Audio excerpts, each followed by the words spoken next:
안녕하세요. 잠 못 드는 밤 당신을 위해 책 읽어주는 남자 아크입니다. 오늘은 앨리스 호프만의 그린 엔젤이라는 책을 가지고 왔고요. 들어보신 후에 마음에 드시는 분들은 채널 구독하기 한 번씩 해주시고요. 영상의 좋아요 버튼도 한 번씩 눌러주시면 감사하겠습니다. 그리고 하시고 싶으신 말씀이 있으신 분들 혹은 바라는 점이 있으신 분들은 영상 아래 댓글로 참여해주시면 다 읽어보도록 하겠습니다. 지금부터 읽어드리겠습니다. 강 건너의 사람들이 햇빛에 반사된 은빛새처럼 작게 보였고 건물에서 수많은 물체들이 떨어졌다. 사람들이 뛰어내리는 것이었다. 땅이 흔들리는 것처럼 보였지만 내가 서 있는 이곳에서는 피어오르는 연기만 볼 수 있었다. 이윽고 세상은 온통 잿빛으로 변하였다. 이것은 그린 엔젤에게 일어났던 일입니다. 내 인생의 어린 시절은 나에게 주어진 선물이었다. 내가 원하는 것은 무엇이든 간에 언젠가는 가질 수 있을 거라고 생각했으니까. 이러한 생각들이 욕심일까? 아니면 어렸을 적의 꿈이었을까? 희망이었을까? 아니면 어리석은 바램이었을까? 나의 관심사는 앞으로 나에게 다가올 행복에 대한 이야기를 글로 남기는 것이었다. 모든 것이 잘 되어 가고 있었고 나에게는 아무런 문제가 없다고 확신하고 있었다. 나는 나에게 일어난 모든 일들이 환경과 운명에 기대어 제철에 활짝 꽃잎을 피운 하얀 꽃들처럼 그렇게 펼쳐지게 될지를 상상도 하지 못하였다. 미래를 내다볼 수 있는 사람은 아무도 없는 것 같다. 우리 가족은 부드러운 햇볕이 내리쬐는 아늑한 시골 마을에 살고 있었다. 날이 저물면 땅거미는 미래에 다가오는 꿈을 꾸게 하는 것처럼 온 목초지를 덮어버렸다. 동네 사람들 모두 자신들이 축복받은 사람들이라고 생각했다. 아버지는 정직하고 강한 분이셨다. 어머니는 어치의 깃을 모으는 것을 즐겼으며 깃털들을 감나가는 보석들보다 더 좋아하셨다. 내 여동생 오로라는 무척이나 예뻤고 가식이나 꾸밈이 없는 천진난만한 말괄량이 시골 소녀였다. 오로라는 눈 깜짝할 사이에 나무 위를 올라갈 정도로 나무를 잘 타곤 했다. 또한 달빛이 숲속에서 사라지듯이 숲속에서 뛰어놀다가 없어지곤 하였다.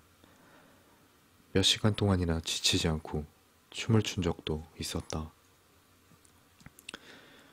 나는 가족들 중에서도 특별하게 자랑할 만한 것이 없는 그저 평범한 소녀였다. 우울하고 감성적이었으며 어두운 잡초와 같았고 정원을 잘 가꾸었기 때문에 사람들은 나를 그린이라고 불렀다. 어머니는 나에게 가장 달콤한 복숭아를 수확하기 위해서는 복숭아 나무 밑에 오래된 장화를 묻어야 한다고 일러주셨다. 식초를 탄 물에 장미를 담그면 딱정벌레를 장미꽃에서 없앨 수 있고 또 달이 기울 때 식물을 심고 달이 떠오를 때 수확을 해야 한다는 것 등 식물들을 기르는 데 필요한 모든 상식을 나에게 가르쳐 주셨다. 오로라는 언제나 분주하게 움직여서 가만히 앉아있는 것을 볼 수 없었으며 차분하게 집중하지 못하는 성격이었다. 긴 드레스를 흙에 질질 끌고 개구리를 잡으러 돌아다녔으며 이웃집의 과수원에서 사과를 몰래 따오곤 했다. 그리고 영리한 우리의 애완견 오니온이 다리를 들어 춤을 추는 모습을 보고 오로라가 큰 소리로 쉬지 않고 웃는 것을 보면서 우리 가족은 오로라가 제정신으로 영원히 돌아오지 않을 것이라고 생각했다. 오로라는 어머니의 말에 한 번도 귀를 기울인 적이 없었다. 달빛이 산마루를 비추며 지나가듯 오로라가 한 장소에서 오랫동안 시간을 보내는 것이 거의 불가능하다는 사실을 우리 가족 모두는 알고 있었다. 오로라가 정원을 뛰어다닐 때면 나비와 작은 새들도 그녀를 따라서 날아다녔다. 꿀벌들은 그녀가 흘리는 땀을 즐겁게 마셨으며 침으로 쏘는 적은 단 한 번도 없었다. 어머니는 행복한 웃음을 지으시면서 우리가 기르고 있는 꿀벌들이 오로라의 땀을 마시고 자라기 때문에 꿀이 더 달콤하고 또 자연의 맛을 낸다고 말씀하시곤 하셨다. 오로라와 나는 한 방에서 잠을 잤다. 오로라는 이불도 덮지 않고 베개도 베지 않은 채 길고 가는 머리카락을 이리저리 헝클어뜨리며 잠을 잤다. 나는 자다가 한두 번씩은 꼭 일어나서 오로라가 잠결에 마루로 나가 오니온과 함께 잠을 자는지를 살펴보아야 했다. 하늘의 달빛이 오로라가 꿈을 꾸고 있는 모습을 비출 때면 하얀색 나방들이 그녀의 머리맡을 맴돌곤 하였다.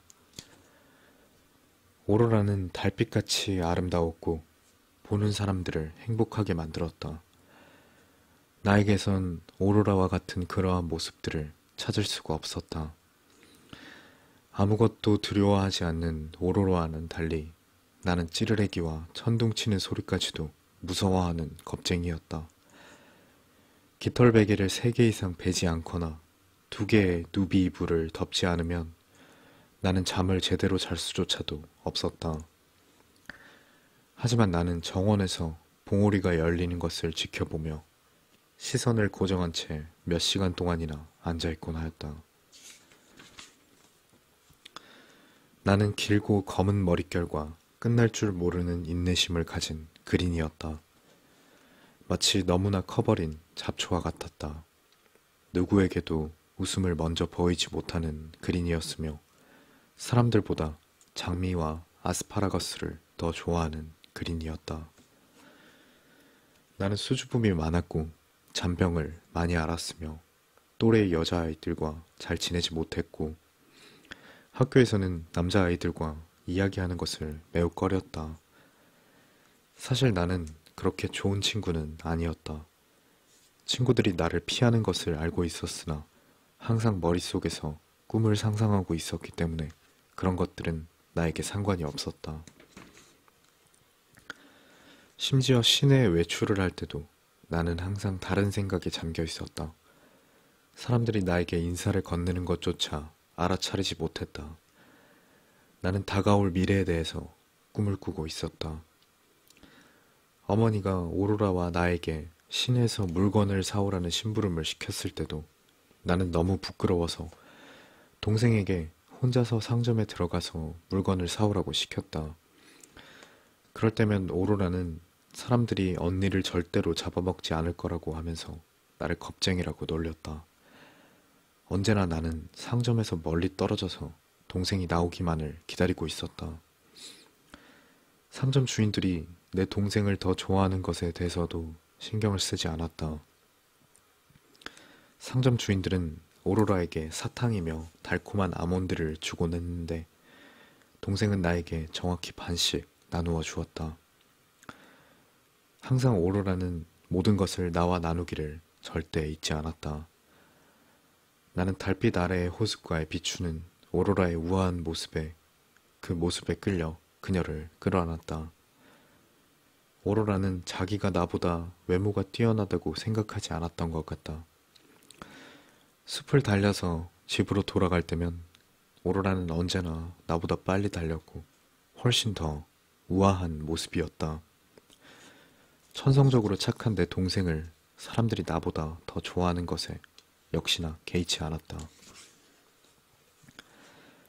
나는 어두운 그림자 밑에서 혼자 있기를 좋아하는 그린이었고 내 동생의 빛이 가려 희미해 보이는 그린이었습니다. 내가 어떻게 그녀를 미워할 수 있겠는가. 달빛조차도 오로라 앞에서는 그 빛을 잃는 것 같았다. 하얀 나방조차 빛을 향해 나르는 것보다 그녀 주위에서 나는 것을 더 좋아했다. 나는 남의 말에 귀를 잘 기울이는 소녀였다. 특히나 어머니가 가르치는 것에 늘 집중하고 잘 기억했다. 디기탈리스는 뿌리에 독을 가지고 있고 버베나는 두통에 좋으며 마르멜로는 끈적끈적하고 맛있는 잼과 함께 끓이면 제맛이 난다는 것들을 배웠다. 얼마 지나지 않아서 나는 어머니보다 더 많은 것을 알게 되었다. 이제는 어머니가 나에게 농장의 모든 일에 대해서 물어보시게 되었다. 언제 수확을 해야 하는지, 언제 씨앗을 뿌려야 하는지, 햇볕이 내리쬐고 있을 때 어떻게 하는 것이 가장 좋은 방법인지, 내가 시들어 있는 위스테리아에게 사랑한다고 속삭이면 위스테리아는 나의 말을 알아듣고 초록빛을 띠기 시작했다. 나의 한마디로 스위트피가 꽃을 활짝 피울 수 있게 할 수도 있었다. 나는 오로라에게 상점 주인들에게 미소를 보내며 학교 운동장에서 남자아이들에게 손을 흔들도록 시켰다. 내 꿈은 밤에 꽃을 피우는 하얀색 꽃이 되는 것이었지만 마음속으로는 그린을 향했으며 농장에서 자라고 있는 그린이었다. 사람들이 나의 존재를 인식하지 못하는 것에는 불평이 없었다. 곧 나의 시간이 올 것이라고 확신하고 있었기 때문이었다. 비록 지금은 손톱 밑에 때가 끼어 있고 너무 수줍어서 다른 사람과 말을 못하지만 곧 16살이 된다. 그때가 되면 모든 것이 변할 것이고 내가 가지고 있는 모든 공포심을 떨쳐버리고 새로운 미래로 첫 발을 내딛게 될 것이다. 엉켜있는 머리를 빗어내리고 손톱 밑에 때를 씻고서 시내를 걸어가면 사람들이 나에게 속삭이며 말을 할 것이다. 너 그린 맞지? 그러면 나는 예, 맞아요. 오랫동안 여기에 있었는데 못 보셨나 봐요. 이렇게 대답할 것이다. 매주마다 우리 가족은 콩과 상추, 강낭콩 등을 도시 사람들에게 팔기 위해서 강을 건너 시내로 가지고 갔었다. 내가 숨을 죽이며 건너는 다리를 우리 가족은 매주 건너고 있었다. 다리를 건널 때마다 나는 행복을 느꼈었다. 도시는 밤에 은빛 불빛을 내비치고 낮에는 금빛을 발하는 곳이었다. 나는 시내로 외출하는 것을 기다리며 지냈었다. 하지만 주말이면 나는 가족을 따라서 갈 수가 없어서 몇 시간 동안이나 토라져 있곤 했다. 누군가가 토마토와 호박을 돌봐야 하고 잡초를 뽑아야 했는데 바로 그 사람이 나였기 때문이다. 나에게 시내는 보물상자 같은 곳이었다. 거리의 화려한 상점들, 노점에 진열되어 있는 많은 책들, 거리에서 무게를 달아 팔고 있는 초콜릿 등 그 모든 것들을 나는 좋아했다. 시내를 바삐 돌아다니는 사람들은 긴 머리가 흐트러져 있거나 손톱에 때가 끼어 있는 것에 관심을 갖지 않았다. 도시의 가로수에서 누군가가 뭔가를 속삭인다 하더라도 신경 쓰는 사람은 아무도 없었다. 시내에 있기를 원하면 난 그렇게 할 수 있었고 마음만 먹으면 어디든 갈 수 있었다. 나는 많은 사람들 속에서도 외로움을 느끼지 않는 초록빛 정원 같았다. 그날도 나는 정말로 가족들과 함께 가고 싶었다. 내가 부모님들을 따라 나설 차례였으나 오로라가 너무 어려서 집에 혼자 있는 것은 위험했기 때문에 이번에도 오로라가 부모님과 함께 시내에 가게 되었다. 아버지는 올해 수확한 최고의 작물을 담은 무거운 나무 상자를 가지고 가셔야 했다. 하얀색 나방들이 오로라에게 매료되듯이 사람들은 어머니를 보고 물건을 사러 모여들었다. 거리를 지나는 사람들은 어머니의 달콤한 목소리와 부드러운 손결, 그리고 내 머리와 같이 검고 윤기가 흐르는 길게 늘어진 머리카락을 가진 어머니의 모습을 모른 척하고 그냥 지나칠 수가 없었을 것이다. 어머니가 바삐 움직이는 모습이 눈에 선하게 그려졌다. 내가 집에 있으면서 농장을 돌봐야 한다는 것이 이치에 맞는 일이었지만 나는 언제나 화가 나 있었다. 가족들이 집을 나서면서 나에게 작별 인사를 했지만 나는 대답하지 않았다.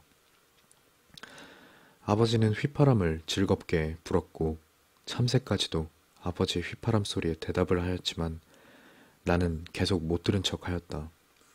나는 한마디도 하지 않았고 아버지를 돌아보지도 않았다. 오로라는 특별한 것을 나에게 가져다 주겠다고 약속했다. 오로라가 나를 기쁘게 해주기 위해서 책이나 가방 등을 찾아다닐 것이라는 것을 알면서도 그녀에게 입을 맞추어 주거나 조심하라는 말을 하지 않았다. 앞으로 너는 시내에 자주 가게 될 것이라고 어머니가 나에게 말을 하셨다. 농작물들의 성장 시기를 잘 알고 계시는 어머니는 나에게 시내에 가는 것보다 집에 남아서 농작물을 돌보는 것이 더 중요한 일이라며 이러한 일들을 할 사람은 오직 너뿐이라고 시내로 떠나기 전에 나에게 말씀하셨다. 어머니가 내 옆에 서서 이야기를 하고 계실 때 내가 어머니와 키가 비슷한 것을 알고 깜짝 놀랬다. 어머니의 사려 깊은 사랑으로 인해 나는 아무런 말도 할 수가 없게 되었다. 나도 이제 성숙한 여인이 되어가고 있었다. 화를 내는 일은 잘못이라는 것을 알 수 있는 나이가 되었으며 어머니를 떠나 집을 돌볼 나이가 되었다는 것을 깨닫게 되었다. 그래서 나는 가족들에게 작별 인사를 하였다. 나는 밝게 작별 인사를 하고 뒤돌아섰으며 그날의 내 모습은 영원히 잊지 못할 것이다. 뒷마당의 나무에는 새들이 많았으며 내가 일을 하고 있는 동안에 흥겹게 노래를 불러주었다.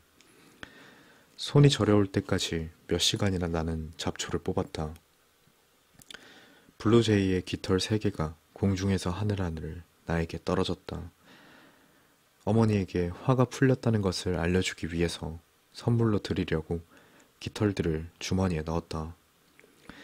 이날은 정말 푸르고 구름 한 점 없는 화창한 날씨였다. 하지만 그때까지도 가족들을 따라가지 못하고 집에 혼자 남은 내 자신이 너무나 가엾게 보였다. 정오가 되자 나는 시내가 내려다 보이는 언덕에 올라가서 점심을 먹기로 마음먹었다. 동생이 사랑하는 개 오니온이 나를 따라오는 것을 내버려 두었다. 하지만 오니온은 가끔씩 으르렁거려 나를 짜증나게 만들었다. 오늘은 오니온이 오로라가 집에 없는 것을 알고 있었으며 그 대신 내가 돌봐준다는 것을 알고 있었기 때문에 나를 보고 으르렁거리지 않았다. 날씨가 너무 더워서 언덕에 올라갔을 때는 피곤해지기 시작하였다. 바람 한 점 불지 않는 무더운 날씨에 숨을 헐떡거리고 있었던 내 모습을 나는 지금도 기억하고 있다. 옆구리에 따끔따끔한 통증이 느껴졌다. 멀리서 거울처럼 펼쳐져 있는 강이 눈에 들어왔다. 들장미 가시가 내 길고 검은 머리카락에 달라붙어 있었다. 주머니에는 어머니에게 드릴 블루제이의 깃털이 들어있었다. 벌레들이 내 머리에서 지저귀고 있었다. 오니온이 나지막이 낑낑거리고 있었다. 오니온이 내는 소리는 마치 사람이 숨이 넘어갈 때 나오는 소리같이 애처롭게 들리게 되었다. 강 건너 사람들이 햇빛에 반사된 은빛새처럼 작게 보였고 건물에서 수많은 물체들이 떨어졌다. 그것은 사람들이 뛰어내리는 것이었다. 땅이 흔들리는 것처럼 보였지만 내가 서 있는 곳에서는 피어오르는 연기만 볼 수 있었다. 불이 났다. 몇 마일 떨어진 강 건너 숲에서 활활 타오르는 불소리가 들려왔다. 마치 내 머릿속에서 불이 나고 있는 것 같은 소리가 들려왔다. 가시나무에 옷이 걸려서 찢어지면서까지 언덕을 달려서 내려갔다. 숨이 턱까지 차올랐다. 나는 부드러운 손으로 완두콩을 저울에 올려놓고 무게를 달고 있는 어머니의 모습을 떠올렸다. 여러 가지의 다양한 음색을 내며 휘파람을 불고 있을 아버지의 모습도 떠올랐다. 나와는 반대로 가만히 서서 남의 말에 절대로 귀를 기울이지 않는 눈처럼 흰 동생이 머릿속에 떠올랐다. 하늘 높게 떠오른 희고 둥근 달을 떠올리게 하며 도전적이고 내가 항상 의지하고 믿고 있던 내 동생이 눈앞에 스쳐 지나갔다. 검은 재들이 회오리 바람을 일으켜 강을 뒤덮으며 내가 있는 곳으로 날아들고 있었다. 나는 날려오는 재를 피해 앞마당을 가로질렀다. 집 안으로 들어갔다. 하지만 그곳에는 도망갈 곳이 없었다. 잿불들이 열려져 있는 문을 통해서 집 안으로 들어왔다. 결국은 내 머리로 날아들어 머리를 태우고 있었다. 젖은 물수건으로 머리를 둘러쌌다. 연기가 수건 밑에서 소용돌이치며 일어났다. 어느새 머리카락이 타는 냄새가 풍겨왔다. 가장 고통스러웠던 것은 잿불이 내 눈으로 들어간 것이었다. 눈이 불에 타는 것 같았고 고통으로 현기증까지 일어났다. 동생의 개가 나를 따라 집으로 들어왔다. 오니온도 무언가가 잘못되었다는 것을 알고 있다는 듯이 열려진 문에 서서 하늘을 바라보며 지저대고 있었다. 나는 잿불이 들어오는 것을 막기 위하여 문을 닫아버렸다. 빗장을 잠그고 손으로 귀를 막았다. 강 건너 멀리서 들려오는 거센 불소리를 더 이상 듣고 싶지 않았기 때문이다. 어제의 조용함과 평화와 푸른 하늘이 그리웠다. 하지만 아무리 애를 써도 다가오는 불소리가 귓가에 들려오는 것을 막을 수는 없었다. 잿불이 모든 것을 태우고 있는 것만 같았다. 나는 식탁 밑으로 기어 들어가서 연기 냄새를 맡았다. 연기 냄새가 계속해서 내 코를 자극시켰고 재가 눈에 달라붙어서 눈을 반쯤밖에 뜰 수가 없었다. 뜨거운 잿불이 문 밑으로 날려 들어왔다. 오니온이 나에게로 다가와서 몸을 떨면서 내 무릎에 누웠다. 네, 오늘은 여기까지 하고요. 끝까지 들어주셔서 감사합니다. 잘 자요. 좋은 꿈 꾸고요.